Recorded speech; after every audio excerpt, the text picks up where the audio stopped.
Olá, começa agora o TV-TST, o programa do Tribunal Superior do Trabalho. Reportagens e entrevistas especiais para aproximar você da Justiça do Trabalho. E no programa de hoje, repórter acompanha a gravação de um curta-metragem e conhece as normas que regulamentam a profissão de roteirista e diretor cinematográfico.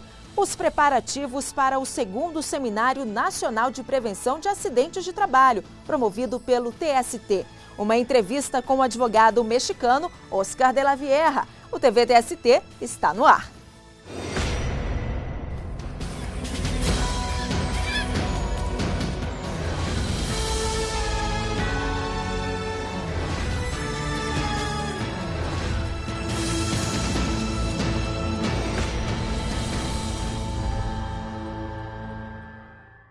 Um escreve a história, o outro dá cor, forma, vida. Apesar de viverem no mundo da fantasia, da imaginação, roteiristas e diretores, seja de cinema ou novela, por exemplo, trabalham pesado. E por trás de boas ideias e talento, existem normas que regulamentam a profissão.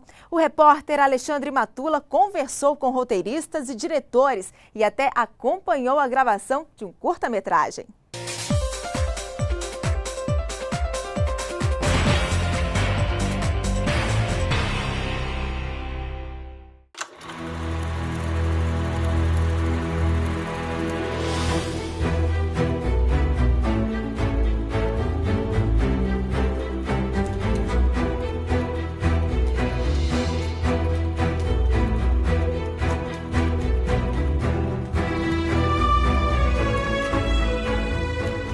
Olha aí a entrada da Baía de Guanabara, no Rio de Janeiro, em 1898. É tida como a primeira imagem de cinema em terras brasileiras, mas feita por um italiano, Afonso Segreto. 115 anos depois, aos trancos e barrancos, o cinema brasileiro até que ficou bem mais animado. Com tanta adrenalina dá até vontade de escrever uma história, dirigir um filme, né? O cineasta Glauber Rocha deu a fórmula: uma câmera na mão e uma ideia na cabeça. Mas será que um filme só depende disso mesmo? Improviso? A maior parte das pessoas que vêm ao cinema não faz ideia de quanto é difícil fazer um filme. Dependendo da produção, são dezenas, centenas de pessoas envolvidas, entre técnicos e atores, e até milhares de pessoas se houver muitos figurantes. Mas existem no cinema duas figuras, dois profissionais que são indispensáveis para o sucesso de um filme. É o roteirista, aquele que cria e escreve a história. Ah, o meu personagem é um roteirista. Não, meu amigo, eu não estou dizendo que você vai ser um personagem roteirista. Eu estou explicando aqui que o roteirista escreve a história. Espera só um pouco aí. Tá. E tem também o diretor de cinema, o diretor cinematográfico, então é o diretor, que é aquele que pega a história e aí transforma em filme. Bom, agora sim, é com você, amigo. É o seguinte, você está no cinema e aí é um motociclista. Isso. E aí você recebe um telefonema e sai às pressas do cinema. Vamos lá, tenta uma vez. Ação! Alô? Invadiram o cinema! Invadiram o cinema! Corre, corre! Ah, brincadeira, vai. O ideal mesmo é aprender as técnicas cinematográficas com quem sabe. A faculdade de cinema tem duração de 4 anos. No Brasil existem 56 cursos superiores regulamentados, mas há também cursos livres, profissionalizantes. Só que não é a graduação que mostra ao público o profissional de talento indiscutível. Ou você nunca ouviu falar em um tal de Steven Spielberg?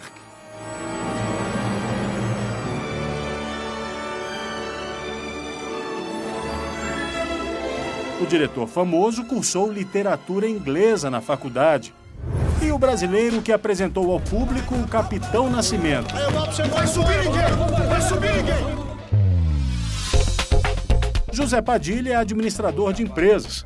E tem também um diretor e roteirista que é a cara de Nova York. O nome dele é Woody Allen. Conhece? Ele tem no currículo uma lista invejável de filmes. Nunca cursou cinema.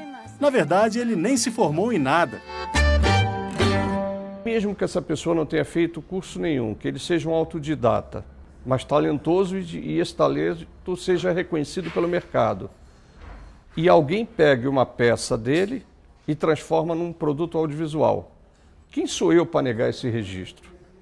Agora, não adianta o camarada chegar com 10 roteiros lindos e pedir um registro de roteirista, que para mim ele só se torna roteirista na medida de que algo que ele escreveu se tornou um produto audiovisual. Plano 11, take 1. Diretor cinematográfico.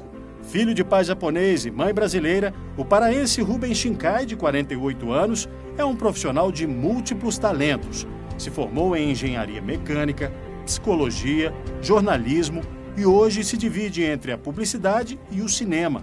Foi na 7ª arte que o diretor e roteirista encontrou a felicidade profissional há 22 anos, inclusive dando aulas de cinema. Foi um aprendizado. É impressionante como tudo que eu passei na minha vida acadêmica acabou servindo de alguma forma. Engenharia mecânica, lidar com os números, lidar com equipamentos técnicos, lidar com esse tipo de conhecimento, me facilitou muito o uso da câmera, a compreensão da câmera, a compreensão do comportamento técnico, né? A psicologia é o relacionamento humano. O trabalho do diretor é a linguagem, basicamente, né? A linguagem cinematográfica. Ele tem que entender do posicionamento de câmera, né? Ele tem que, através dos seus diversos posicionamentos de câmera, da criação de vários planos, ele começa então a escrever a história, né, do ponto de vista do audiovisual.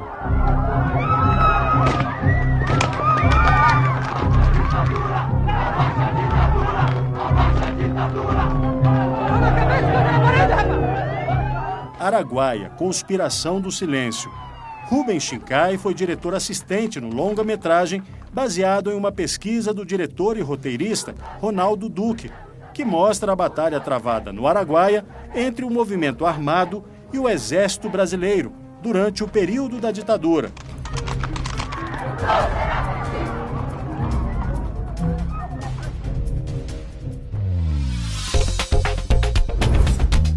O roteirista Alex Vidigal ensina cinema para jovens em uma faculdade de Brasília. A paixão é escrever. Ele vê na criação de histórias para o cinema a sedução do espectador por aquela mensagem que o personagem que ele inventou pode transmitir. Hoje eu sou muito apaixonado por essa possibilidade, porque eu fico vendo que de repente, a partir dessa possibilidade, você consegue ter mais espectador no sentido de imersão, assim, no processo que a gente trabalha em roteiro, né? A possibilidade do espectador estar ali contigo de uma forma que você não precisa explodir nada, ou precisa, de repente, ir para outros espaços, outros sets de filmagem, né? Outras locações, mas sim você consegue prender uma pessoa nesse diálogo, assim. Roteirista e diretor de cinema têm as profissões regulamentadas pela mesma lei no Brasil, a Lei 6.533, de 1978. É uma norma que já completou 35 anos. Nós temos convenção coletiva, temos dissídio, temos database, que acontece no mês de maio, seja aqui no Rio de Janeiro, no caso da sede do STIC, ou São Paulo do Sindicine. E como não somos trabalhadores diferentes dos outros segmentos da sociedade, é considerado uma jornada de 8 horas. Só que não se faz um filme com 8 horas. Nós falamos 10 horas, mas o que seriam essas 10 horas? Seriam você acrescer da 8ª para a 9ª hora 50% em cima da hora trabalhada e da 9ª para a 10ª hora 50%. A partir da 10ª hora seria 100% em cima da hora trabalhada.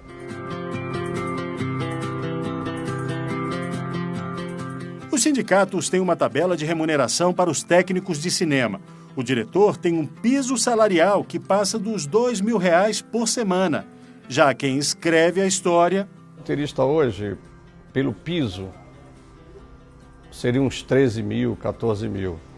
Um roteirista de nome não faz por menos de 50 mil, sei lá. Em longa-metragem. Diretor tem várias coisas. Ele pode virar sócio do filme. Ou... Normalmente, como eu te disse, há uma característica histórica no Brasil de cinema autoral. Muitas vezes esse diretor é o próprio dono do projeto patrimonial. Ele é o próprio produtor.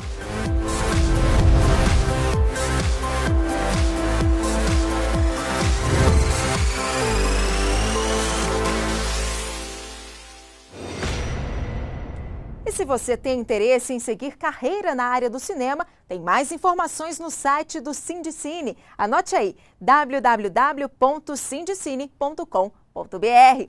Momento Tira Dúvidas. Nós convidamos o ministro do TST, Hugo Scheuermann, para responder às perguntas da população sobre questões trabalhistas. Confira. Eu gostaria de saber se a gorjeta faz parte integrante do salário para os efeitos legais. Gorjeta é uma das parcelas que integra a remuneração. Quer dizer, ela não é salário propriamente dito, mas ela integra a remuneração. É uma parcela salarial que integra então a remuneração e tanto a lei prevê as duas hipóteses de gorjeta que integra a remuneração. Tanto aquela que é paga espontaneamente pelo cliente, como aquela que é cobrada, normalmente na nota, pelo empregador. Esses dois valores eles devem integrar o salário, devem ser somados à remuneração para fins de férias, 13º salário, para fins de fundo de garantia. São então parcelas salariais. E no próximo bloco, saiba como estão os preparativos para o 2º Seminário Nacional de Prevenção de Acidentes de Trabalho, realizado pelo TST. A gente volta já.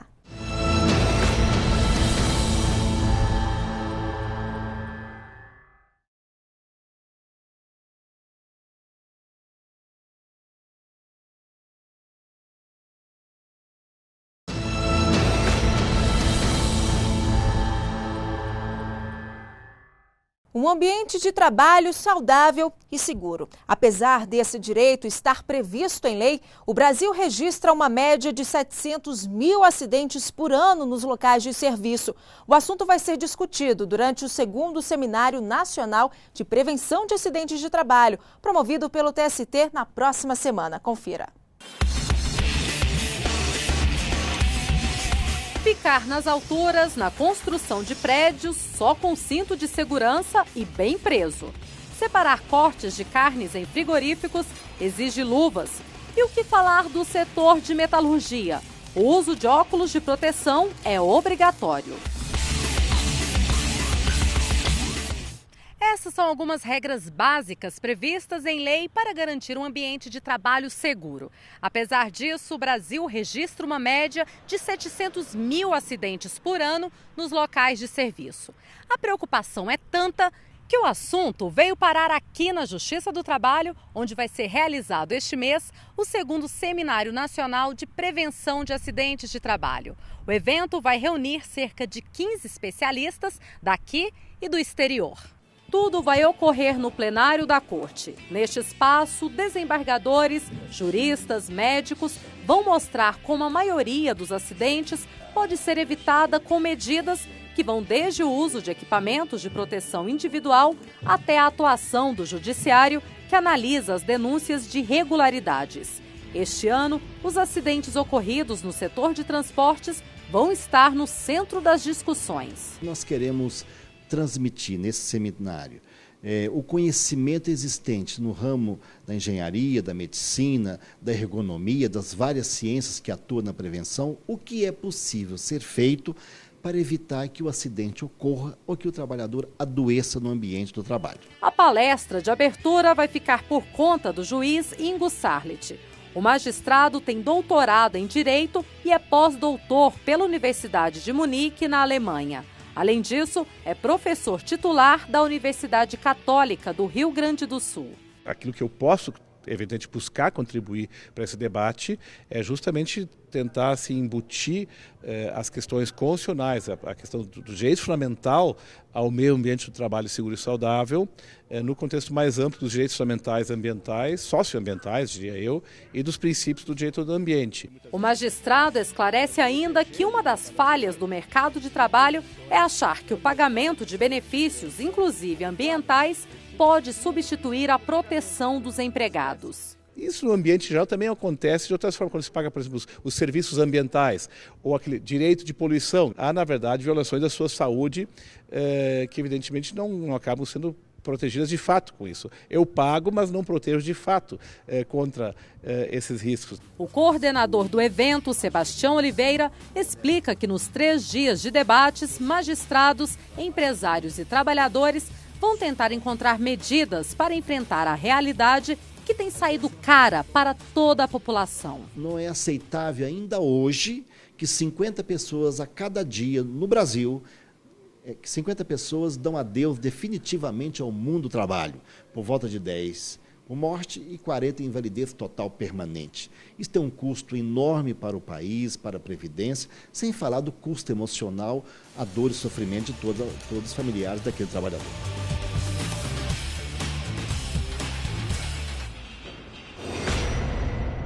Quem quiser participar do seminário pode fazer a inscrição pelo site do tribunal. O endereço é www.tst.jus.br. A inscrição vai até o próximo dia 17 e é de graça. Tempo à disposição do empregador é o assunto da súmula número 429 do TST. Veja o que ela diz. A súmula número 429 do TST diz: considera-se a disposição do empregador, na forma do artigo 4º da CLT, o tempo necessário ao deslocamento do trabalhador entre a portaria da empresa e o local de trabalho, desde que supere o limite de 10 minutos diários. Tal noção veio do horário in itinere, que é o tempo em que um funcionário leva da sua casa até o local de trabalho, quando a empresa é de difícil acesso, e o transporte é fornecido diretamente pela empregadora. De qualquer parte do país, você pode entrar em contato e tirar as dúvidas sobre a Justiça do Trabalho. O lugar é aqui. O Eduardo Farias, de Brasília, tem algumas perguntas sobre hora extra.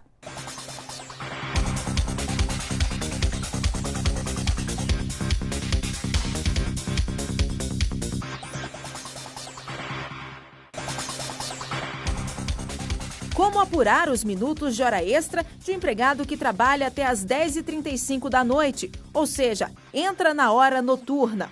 Quando o trabalhador ele cumpre hora extra e essas horas extras não são compensadas, é devido para ele esse pagamento de horas extras ainda com adicional de 50%. Essa é a forma de cálculo da hora extra, né? Quanto à parte noturna, do horário noturno, a legislação considera o horário noturno a partir das 22 horas até as 5 da manhã. Né? Isso significa dizer que, se o trabalhador laborou nesse período, ainda que seja extra, é devido a um adicional de 20% por conta do trabalho noturno. Como deve funcionar o banco de horas? Esse banco de horas ele tem que ter dado ciência ao trabalhador. O trabalhador ele tem que acompanhar, tem que dar a ciência de quantas horas ele está devendo, quantas horas ele tem de crédito, quantas horas ele tem de débito, e essas horas elas têm que ser compensadas ou deduzidas num período de 1 ano. Né? Passados mais de 1 ano, esse banco de horas já é tido como inválido. O funcionário que trabalha 6 horas pode dobrar a jornada para ter folga no dia seguinte? A princípio, a legislação trabalhista ela não permite que um empregado cumpra mais de 2 horas extras por jornada. Né? Se um empregado que trabalha 6 horas diárias quiser fazer mais 6 horas, isso está vedado, isso não pode. Né? O que poderia dar de exemplo nesse caso, para que ele tenha folga compensatória depois, é durante a semana fazer 1 hora a mais ou 2 horas a mais durante vários dias, até chegar às 6 horas e depois ter a folga dele.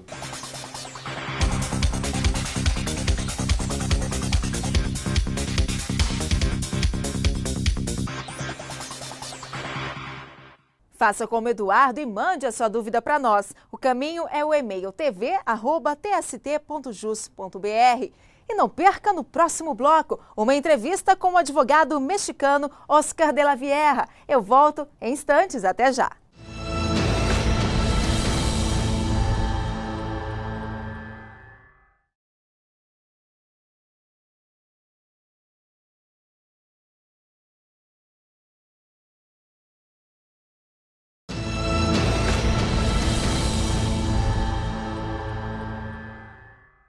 Brasil e México. Quais as influências do país no direito do trabalho brasileiro? E do lado de cá, será que o Brasil tem servido de modelo para a Justiça do Trabalho mexicana?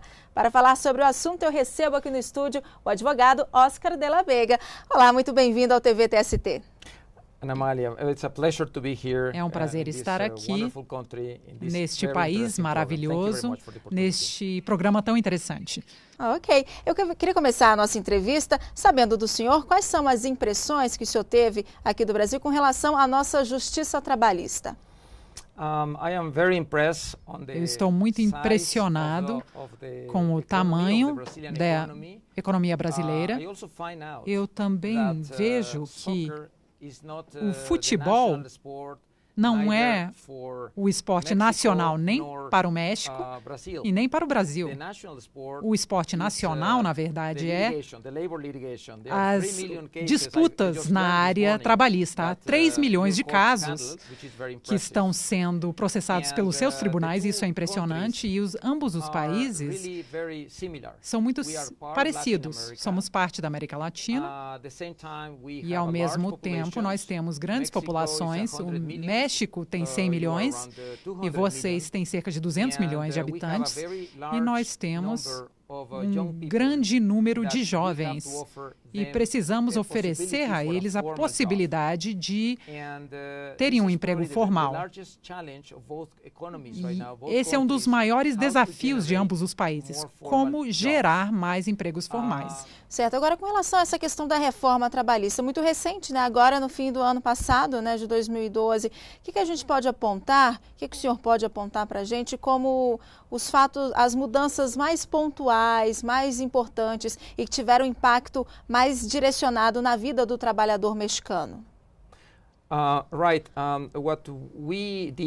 O que fizemos foi flexibilizar o processo de contratação. Eu vou lhe dar exemplos específicos. Você agora pode contratar pessoas jovens para que entrem na sua empresa e elas podem trabalhar de 3 a 6 meses sem qualquer tipo de problema para o empregador ou responsabilização para o empregador, mas eles podem receber experiência nesse momento. A ideia é permitir que as pessoas das universidades tenham oportunidades para treinarem em certas áreas do mercado de trabalho. A segunda é estabelecer a possibilidade de pagar os trabalhadores por hora. Antes disso, nós pagávamos por dia, mas agora há a possibilidade de pagar por hora. Em terceiro lugar, é contratar indivíduos num contrato temporário de até 6 meses para ver se tem qualificação suficiente para realizar as atividades necessárias. E também a redução dos custos de demissão. No México, os casos demoram muito, 38 meses em média, e há um componente de salários que são os salários que são pagos durante o período de litígio. E os empregadores no México e no Brasil não são as multinacionais, são as pequenas e médias empresas. Portanto, esses elementos ajudaram essas empresas a sobreviverem.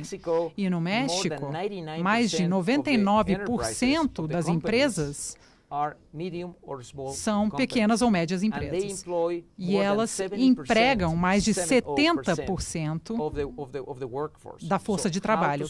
Portanto, temos que apoiar essas empresas e temos que reduzir os problemas e conseguimos reduzir esses salários pagos durante o período do litígio e depois do segundo ano é apenas 1/3 do salário. A ideia é apoiar as empresas para que possam gerar mais empregos formais. Um grande debate que temos agora é sobre a terceirização. A terceirização é uma seção específica da nossa lei, que é a 15A, e o projeto de lei do Executivo foi muito claro, mas no momento que estava tramitando pelo Congresso, o resultado não foi muito claro. Então, estabelecemos algumas limitações para a terceirização e agora há um grande debate sobre isso no México. O que a gente pode apontar como semelhanças ou pontos na nossa legislação que podem servir ainda para a legislação mexicana? No que o senhor acha que o Brasil se destaca? Da perspectiva mexicana, eu diria que temos que estabelecer um equilíbrio entre a flexibilidade e a proteção dos trabalhadores. Infelizmente, nós estamos competindo no mercado global e a Ásia tem sido muito bem sucedida, especialmente a Coreia do Sul, na área de produtividade. E esses são os nossos concorrentes que querem esses tipos de investimentos, investimentos que todos os países querem atrair. E agora estamos modificando o nosso modelo muito tardiamente. Estamos chegando na festa muito tarde, mas temos que fazer o trabalho, temos que enfrentar as nossas realidades.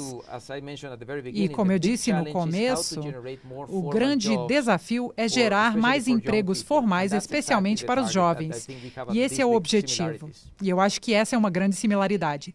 Ok. Muito obrigada pela entrevista e por ter aceito o nosso convite. Muito obrigada. É um prazer estar aqui. Bom, e o TV TST fica por aqui. Lembrando que você pode conferir outras notícias do Tribunal Superior do Trabalho pelo Twitter, Facebook, YouTube e em tempo real pelo site tst.jus.br. Na semana que vem tem mais TV TST e eu espero você. Até lá!